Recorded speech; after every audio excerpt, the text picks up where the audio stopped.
All right, so we are on Screwtape letters 17 and 18.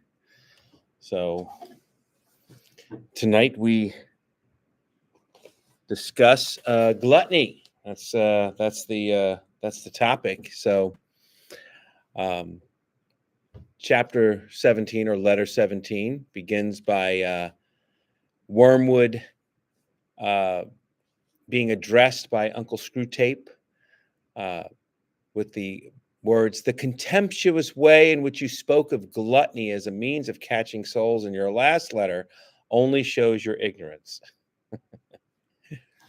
One of the great achievements of the last 100 years has been to deaden the human conscience on that subject, so that by now you will hardly find a sermon preached or a conscience troubled about it in the whole length and breadth of Europe. This has largely been effected by concentrating all our efforts on gluttony of delicacy, not gluttony of excess, which I like that. Your patient's mother, as I learned from the dossier, and you might have learned from Glubose, is a good example.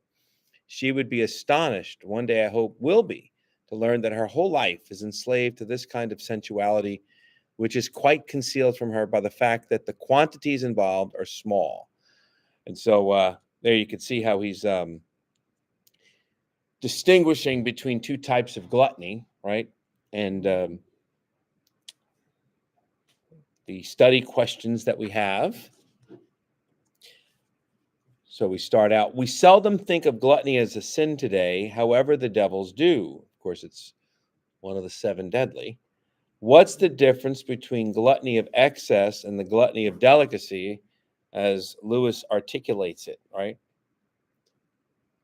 I mean, delicacy is, trying to have like the best of everything, not necessarily a huge amount of it, but just the very best cooked steak and the very best prepared meal. Right. Versus gluttony is having two Little Caesars pizzas. I like that. Yeah. Right. I think it's funny because it made me think of our son Nick. He's going through this. He's refining his tastes and what he eats, and and he'll like critique. Oh, Mom, we want that. I'm like, Kraft Parmesan cheese is fine. Okay, we like it.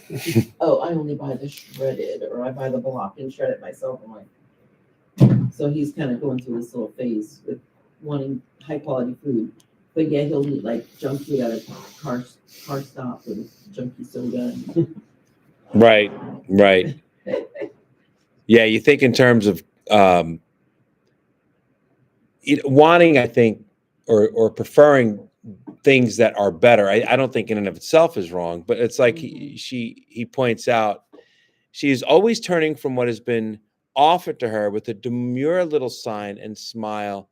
Oh, please, please. All I want is a cup of tea, weak but not too weak, and the teeniest, weeniest bit of really crisp toast, you see. Because what she wants is smaller and less costly than what has been set before. She never recognizes as gluttony her determination to get what she wants. It has to be just so. So actually what she wanted there from a consumption perspective was less. And it wasn't even of a high quality necessarily. But it was the pickiness of it had to be her way and not being grateful for what was set before her. Yeah, well, and I think you mentioned it later on, it's wasteful, and that like once it's been brought to her, it's kind of like, right, if you go to a restaurant, like later on you talk about a restaurant where they bring her food, like, I want a quarter of that.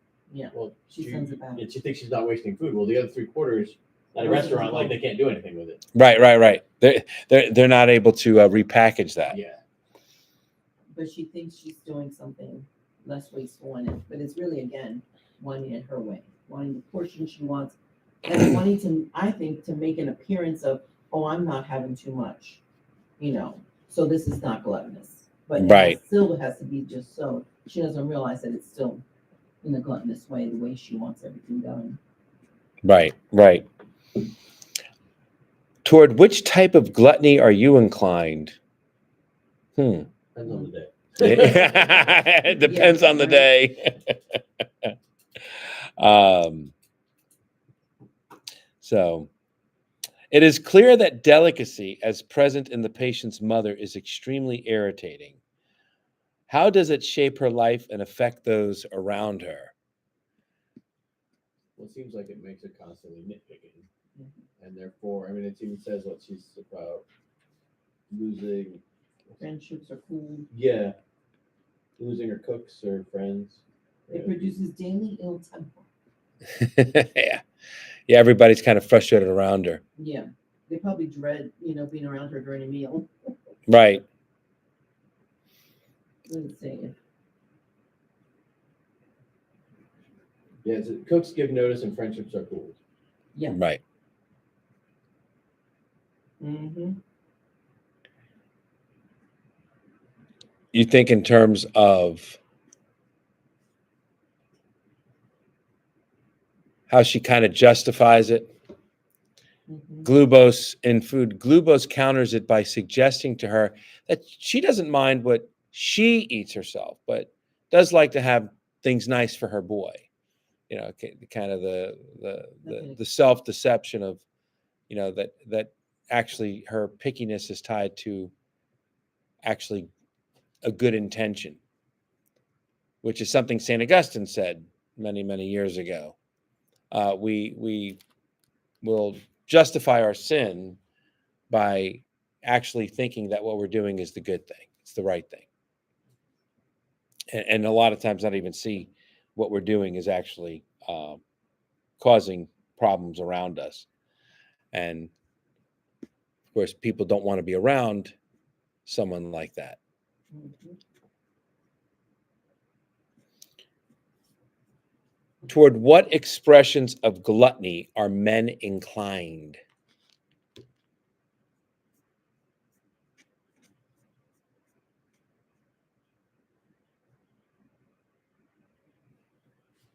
You really talk about vanity. Mm-hmm.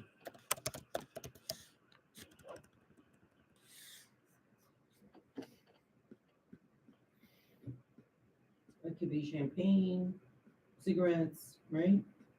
Any of one indulgence. It matters not which. Champagne or tea, so covert, cigarettes. Right. Your efforts to instill either vainglory or false modesty into the patient will therefore be met from the enemy's side with the obvious reminder that a man is not usually called upon to have an opinion of his own talents at all, since he can very well go on improving them to the best of his ability and without deciding on his own precise niche in the temple of fame. You must try to exclude this reminder from the patient's consciousness at all cost. Yeah. You know,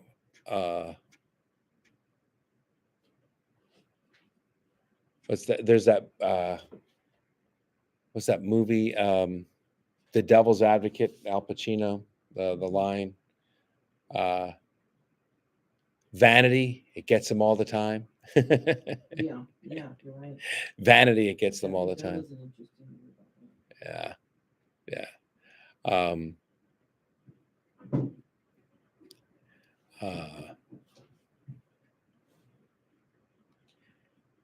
At the bottom of where it says he wants to kill their animal self-love as soon as possible, but it is his long-term policy. I fear to restore to them a new kind of self-love, a charity and gratitude for all selves, including their own.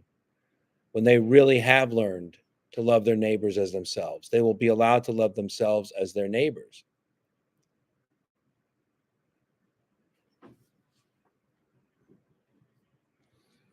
Constantly having to put to death mortification.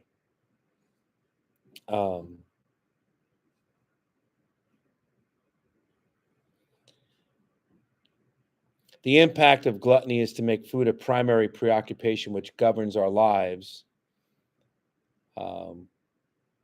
What role do you think food occupies in your life? I don't take gluttony primarily, and I don't necessarily think Lewis does primarily just involving food. So I don't know if I necessarily agree with how this question was worded, because people can be gluttonous for things, just to have things, just to say they have arrived. Look at all that I've accumulated. You think of those, Children with toys. That's mine. That's mine. Right. That's mine. That's mine. right? You could be gluttonous just to have it because the other person has it. You now want it. This kind of, gluttony for what the other person has. Does that- Which is that- kind of like to that's why they're all related. They're all related. Greed. They're all a gluttonous attitude, to hoard for oneself. I've got a envy. You see how they're all pride, envy, greed, lust, anger, gluttony, sloth. They're all interconnected. Yeah. Creating within one. So what was that last question? The impact of gluttony is to make food a primary preoccupation which governs our lives. What role do you think food occupies in your life?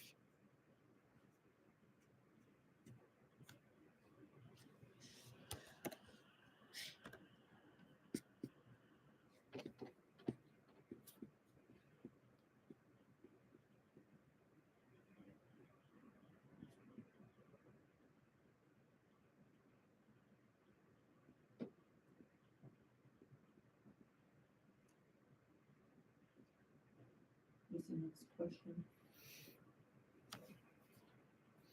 Well, we're on Next 18. chapter, Next on next this one? chapter. Yeah. For this So, chapter. Oh, okay. yeah. Mm-hmm. Okay. Cool.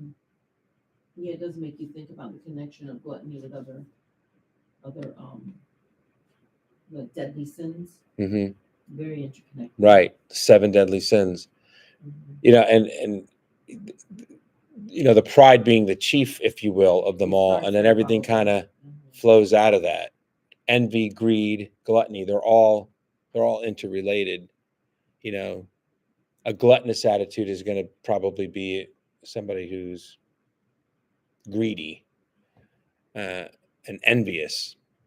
And I think in our American way of living, it's not frowned upon to be gluttonous of maybe I want 4,000 square foot home instead of a 2,000. It's not seen as gluttony to say you want things that are better, more, the highlight excessive, right? Because it's America, we have big trucks and maybe just one person that's ever going to ride in it, but I need to use, get 10 miles a gallon. I mean, I need a big truck. Yeah, are you actually using the truck to do truck things? Just drive around. Right. It's excessiveness in America is very accepted. So you could be committing these sins and just appear like any other ordinary American. Right. And not even know that. And you can see how he kind of wraps it up, that last paragraph. Mere excess in food is much less valuable than delicacy. Its chief use is a kind of artillery preparation for attacks on chastity. Mm-hmm. And of course, chastity, it's like the word love. It's become impoverished because you say the word chastity and immediately everybody goes to sex. And chastity includes that, obviously, but it's more than that. It's discipline. The word comes from the word for chasten, Mm-hmm. to discipline, to put to death the deeds of the flesh. And so you practice chastity concerning gluttony, chastity concerning greed, chastity concerning all of these different things that lead us astray. Right. On that, as on every other subject, keep your man in a condition of false spirituality. Mm-hmm.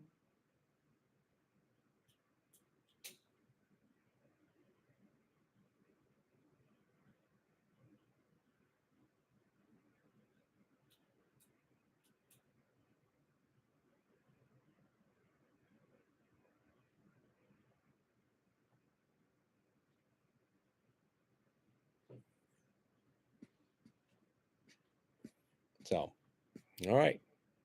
Mm-hmm. Letter 18.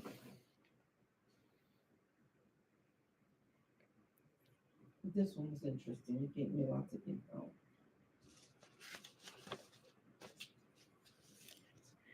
God has placed humanity in a dilemma concerning sex, either complete abstinence or unmitigated monogamy. How do the devils seek to twist sex so that we don't live according to God's standards?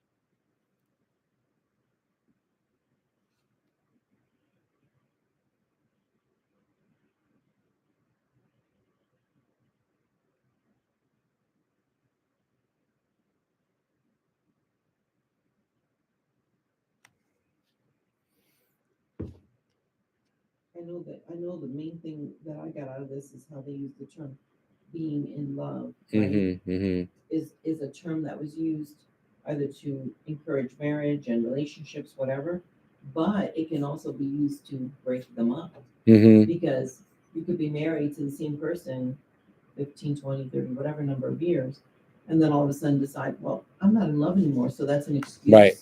An excuse to break up the relationship. Right. So you can use the being in love to create this marriage, and you can use it to destroy it. Right. Because, and I thought that was very interesting because a lot of people will use that as an excuse, when they want to end a relationship. Well, I'm just not in love anymore. Right. And so that being in love really, I like how you quotation marked it, because it does play a part, and the devil does use that. Yes. To right. destroy something that was meant for good. We have done this through the poets and novelists by persuading the humans that a curious and usually short-lived experience, which they call being in love, is the only respectable ground for marriage. That marriage can and ought to render this excitement permanent, and that a marriage which does not do so is no longer binding. This idea is our parody of an idea that came from the enemy. All right. This idea is our parody. See, it's the devil's parody. Get it? Yeah. Of an idea that God instituted.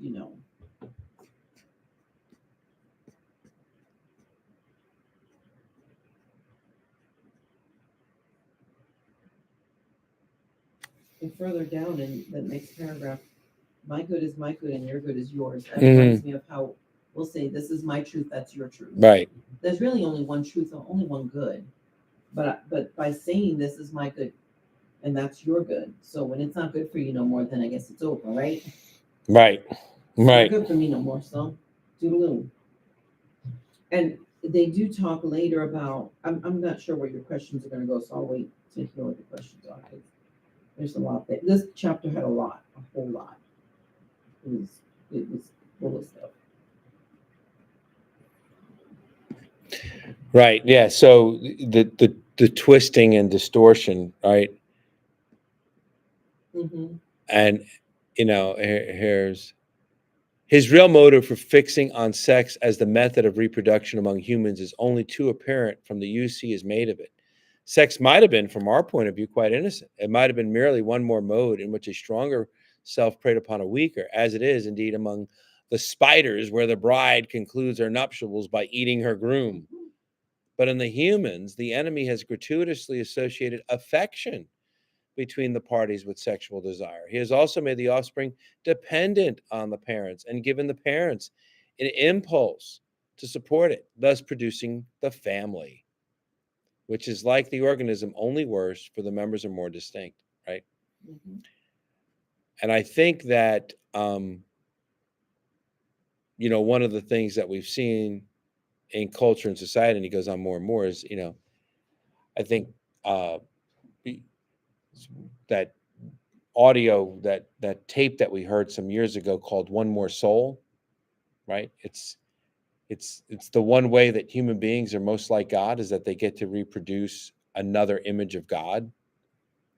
And of course, the devil doesn't like that. And so the devil seeks to distort and take that away. And we see that in this culture where that's kind of happening. What John Paul called the culture of death. Right? Yep.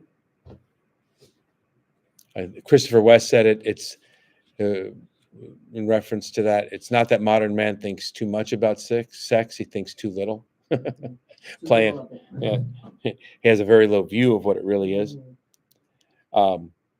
Why is God's creation of love offensive and irritating to Screwtape?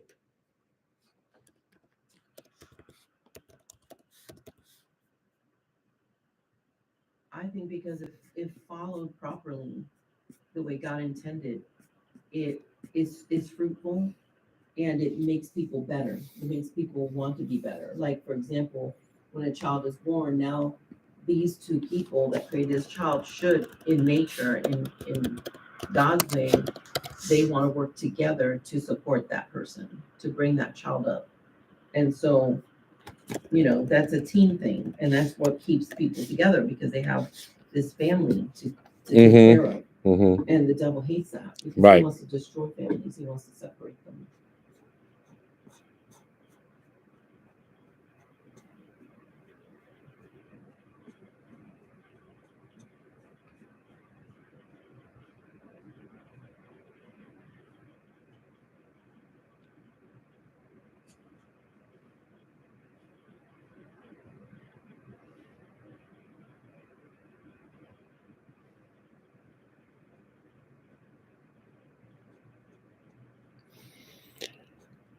What I thought of when I read this was I recently did a podcast interview with Father Peyton, and we were talking about one of the problems with the Protestant reformers, and Bishop Barron points this out, is that for Luther and his heirs, everything becomes a competition between God and man.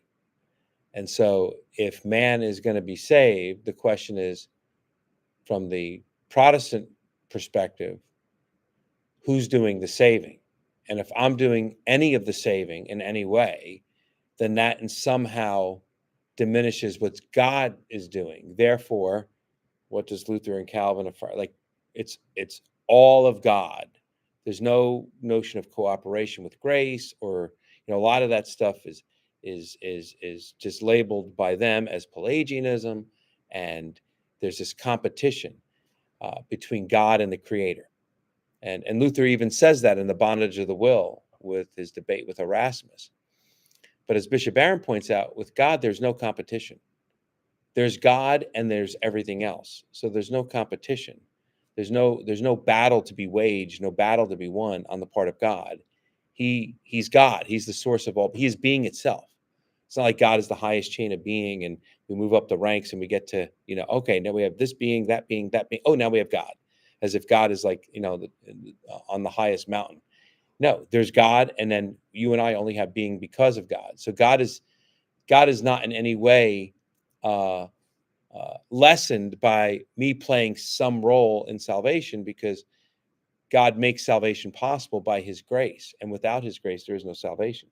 It's the same concept over here with this, like, he introduces into matter that obscene invention, the organism, in which the parts are perverted from their natural destiny of competition and made to cooperate, right? This idea of love, a little bit above. A self does the same. With beast, the absorption takes the form of eating. For us, it means the sucking of will and freedom out of a weaker self into a stronger. To be means to be in competition. So the enemy is trying to make, this battle. Whereas now the enemy's philosophy is nothing more nor less than one continued attempt to evade this very obvious truth. He aims at a contradiction. Things are to be many, yet somehow one. The good of oneself is to be the good of another.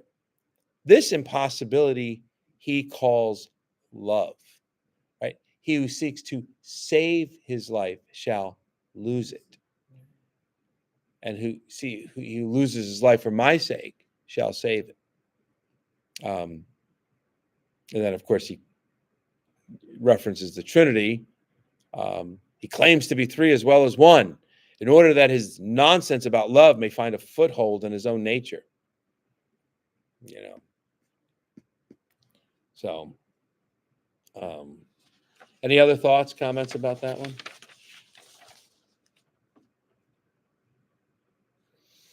The devils not only twist sex, but love as well.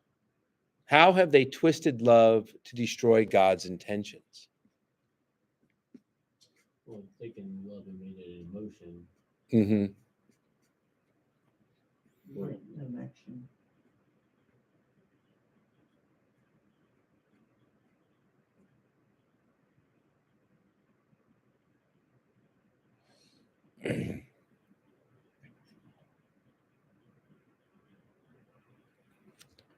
Right. Love becomes primarily a feeling, which comes and goes.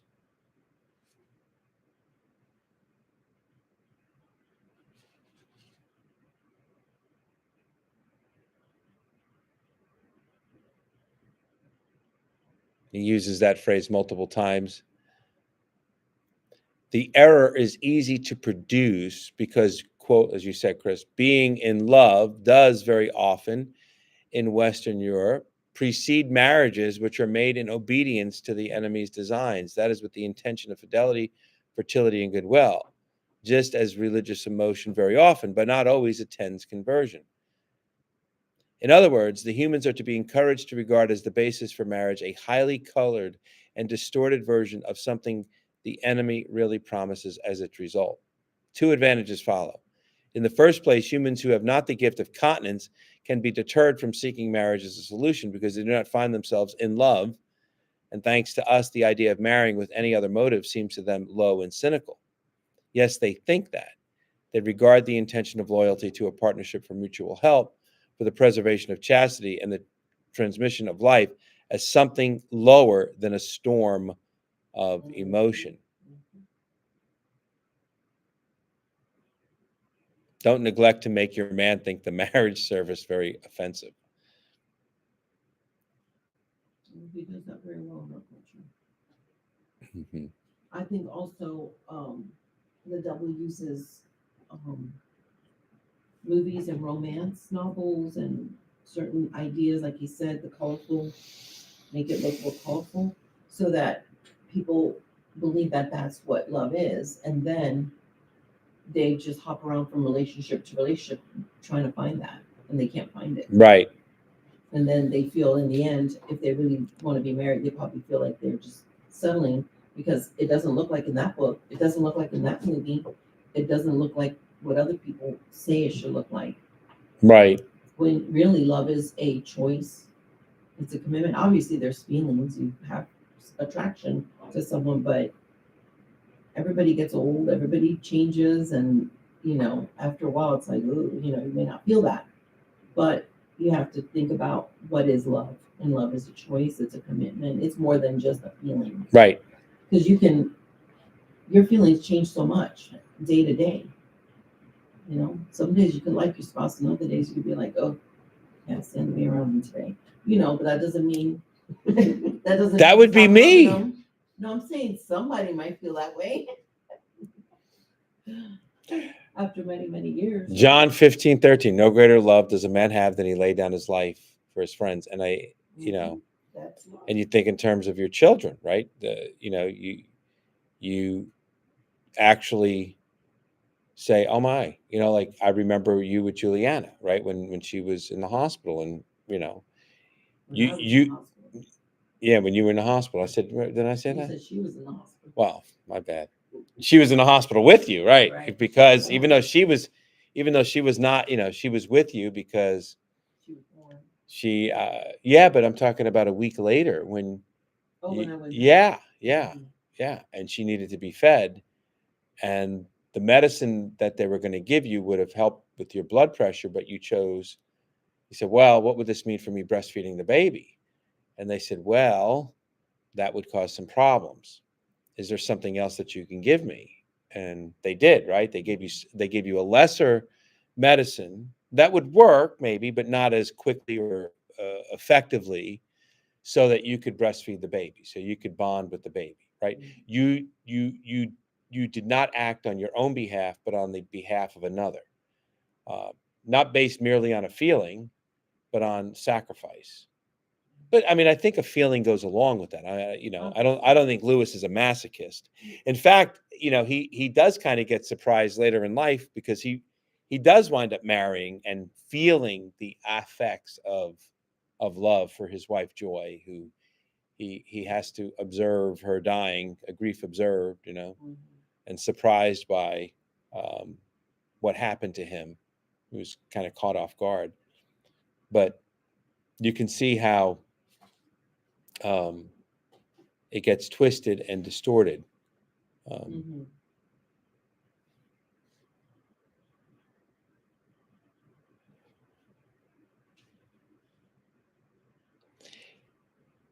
What do we learn about God's true intention for sex and love from Screwtape's instructions to Wormwood? Again, I think we've kind of answered that.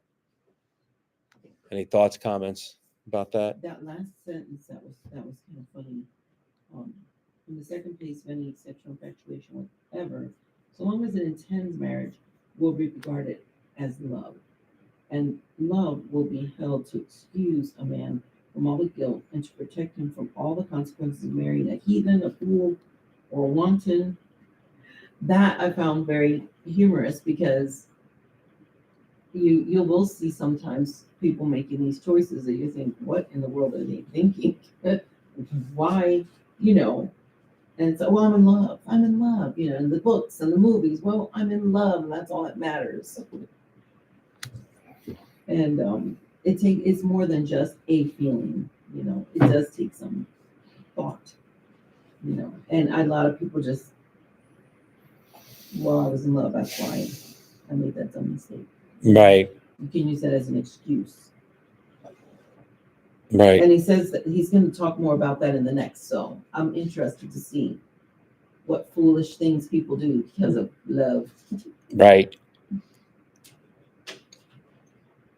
Yeah, he's going to get into that In the next, love, yeah. heaven and hell, and all that. Yeah, that'll be interesting. How might the observations of Screwtape change the way you think about both sex and love? And I think, you know, as far as the church goes, I think the blessing that we have as Catholics is we have a history, a tradition. We have John Paul II's theology of the body. We have the church's understanding Humanae Vitae, you know, the gift of sex, the you know, our understanding of marriage as a sacrament. You know, I mean, our non-Catholic friends don't understand it as a sacrament. So we see the interconnectedness of how marriage, and in particular, the gift of marriage, brings about a communication of the divine life. Our non-Catholic friends don't talk that way. Right. In fact, I come across a lot of Protestants over the years that had multiple divorces, and it always would shock me. But there's really there's no teaching that they really have unless they go by just the scripture. But they really have no teaching that says that divorce should be off the table altogether, always. You know what I mean? If they get divorced, it's still okay. You know, there's not like this stigma on it. And it's almost honorable that you're going to get married. Every time you get married, it's Right. like, well, at least you get married. That somehow makes it okay. I don't. It's very interesting. So, but yeah, I love that the church does make it a sacrament, because when you just look at it as a transaction, like you say, like a contract or something, it's bad mindset. Right. You can do that. Right. You can do that if you're not, especially if you're in a faith that allows birth control, then now you've separated the act from the unitive. Right, the unitive and the procreative. Which the church also teaches that. So I feel like there's, you know, there's a lot of good Protestants out there, and there's a lot of lazy Catholics out there. So we have a little bit of both on both sides. But Right. The fact that it's a sacrament, I think, brings it up a notch, and I think that's a good thing. Right. Right. And, you know, what we're seeing, I think, in our culture, there's this professor out at University of Texas. He wrote about this years ago. I mean, he was prophetic on it. He wrote about this over 20 years ago. And even when I was not Catholic, I knew who he was. His name is Jay Budashevsky, which is a great name, because try spelling that name. And he's a professor at Texas. He's a Thomist. You know, loves St. Thomas Aquinas. philosophy guy that does a lot of moral theology. And one of the things that he pointed out years ago was extended adolescence. In fact, the first time I ever heard that term was something he had written in First Things, that we're living in the age of extended adolescence. So what does that mean? Well, you're, not to be prudish at all, but I can remember being, when I was, 10, 11, 12 years old, the idea that you had a boyfriend or a girlfriend in any serious way, was like, no, probably not. People, they dated later. They started dating like later high school. You go back 40, 50 years, 16, 17, 18. And then by the time they're 22, 23, 24, they're married. And, that was normal. Well, now people are getting married at 32, 33, and they start and date at 12. And so that you have this 20 year period of playing the field. Mhm. And as compared to a 4 to 5 year period of where you were dating. And typically, back then, you might have had one or two serious relationships. Now, he's pointing out, now 7 or 8, 9, 10, that's kind of common. Maybe you date somebody for a couple of years or a year, but you've gone a 20-year period of playing the field. And he was talking about that extended adolescence, right? And tied into that whole being in love. I'm not in love, I'm not in love anymore, so we broke up, or she's not in love anymore, so she broke up. And of course we see the, I think culturally, the damage that is caused in our society.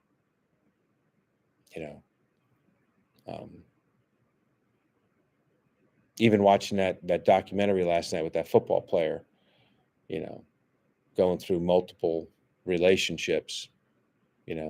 He was a nobody from Oklahoma, meets his wife, and then he becomes this big celebrity star, and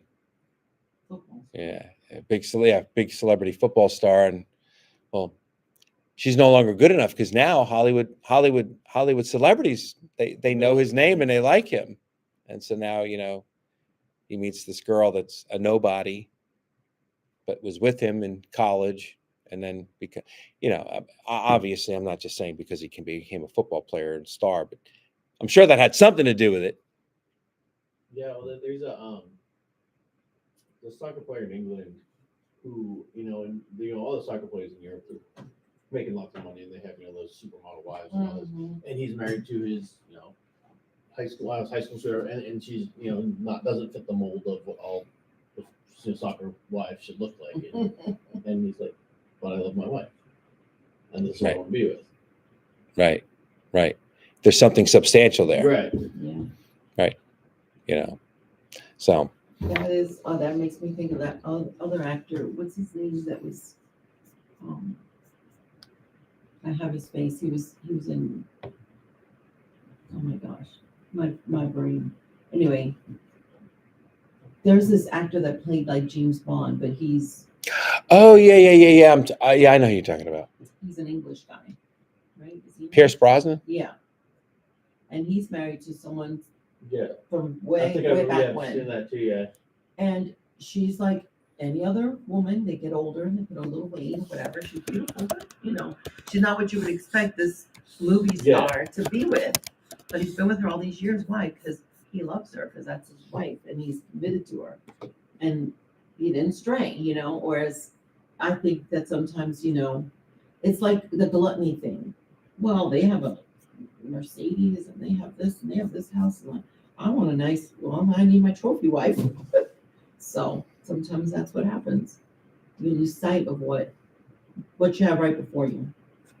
Right. And he obviously that soccer player, and some actors don't, and they're the ones that stand out. Notice they're the ones that stand out as wow. They've been married 40 years, or they've been married. He's still with his high school sweetheart. Wow, it's almost shocking. Yet, my parents been married for 50 plus years, and his parents were married 50 plus years. Right. Other people's, we live with that in our families where a lot of them are married long periods of time, and that's normal to us. But in Hollywood and in that's unusual because they usually have. Right. multiple. I was just looking at Pierce Brosnan. His first wife died. They were married 11 years, and then he met her, and they've been married like 25 years. And yeah, and she doesn't fit the profile of the dashing Hollywood celebrity, Right. So It's amazing. yeah, because I think there was like an interview where somebody had made a comment about that, and That's good. so all right.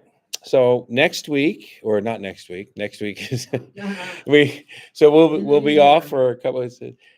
I still maintain whoever came up with December schedules will never get out of purgatory. Right. December is It's so busy. crazy. It's just crazy. So anyway, we'll start after the new year. We'll start, I think, January 6th. We'll come back January 6th. And how about that? We actually get a full 2-week Christmas Monday, break. January 6th. Full 2 weeks. So 16 days. yeah, not bad. Not bad. Not bad at all. So, all right. Yeah, we need that time.